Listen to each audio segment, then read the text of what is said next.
Je m'appelle Sophie Bastien, je suis artiste peintre et j'habite à Prévost dans les Laurentides et ça fait 1 an et demi que j'habite au Québec. Avant j'habitais à Londres, avant j'habitais en Australie, encore avant à Londres et avant en France. Et ça fait 10 ans que je suis partie de la France, ça fait 10 ans que je suis une expatriée, une déracinée.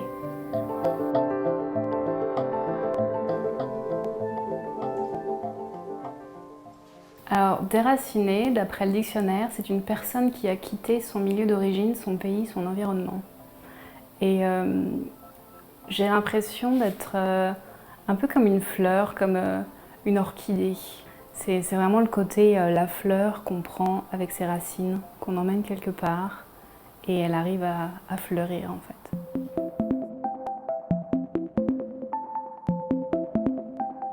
Je devais avoir une exposition qui commençait le 1er avril. Malheureusement, avec la pandémie, beaucoup de choses ont été annulées. Et du coup, je me suis dit, je vais faire mon expo en ligne. Donc maintenant, en ce moment, j'ai mon exposition virtuelle.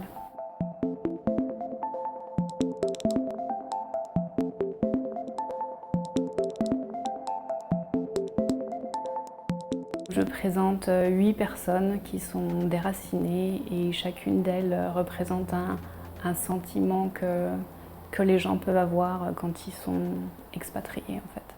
En tant qu'expatriée, je suis très souvent avec des autres expatriés, pas forcément français, ça va être des gens de Nouvelle-Zélande, d'Angleterre, de vraiment partout. J'ai posé des questions à plusieurs de mes amis, qu'est-ce qui te manque ? Pourquoi tu es partie et qu'est-ce que ça t'a appris sur toi-même? Dans la plupart de mes peintures, il y a une partie souvent qui est dans la lumière, qui est très blanc, et l'autre qui est très colorée. Je travaille beaucoup sur cette dualité en fait. Le côté un peu calme et le côté très... Qu'est-ce qui se passe à l'intérieur? Ça bouillonne, tout ça. Un peu comme celle-ci, où elle a l'air très calme en fait, et je voulais incorporer ces espèces de plumes ou quelque chose en fait, comme si ça tourbillonnait autour d'elle. Quelque chose de négatif qu'on essaie de transformer en quelque chose de positif en fait.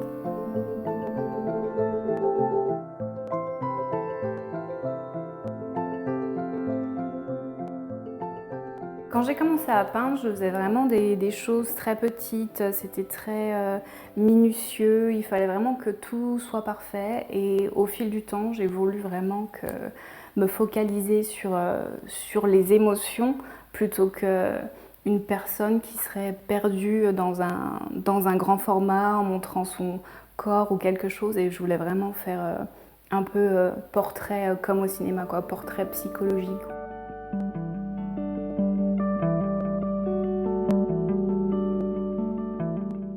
En fait, la plupart du temps, je fais mes toiles plus ou moins rapidement, donc on va dire à peu près 20-30 heures.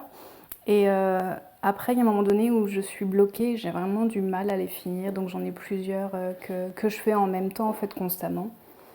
Et après, j'aime bien les laisser reposer dans un endroit de mon studio, et après, c'est comme si elles m'appelaient, et là, je sais ce qu'il faut que je fasse pour la finir.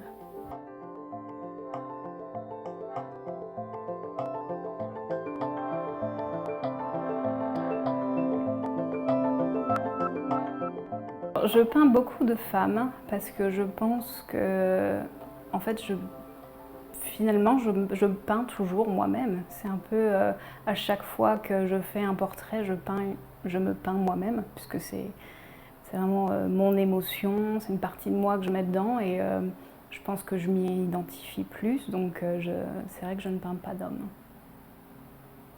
Quand j'ai déménagé en Australie, j'étais jamais allée en Australie. Quand je suis arrivée au Canada, j'étais jamais venue au Canada.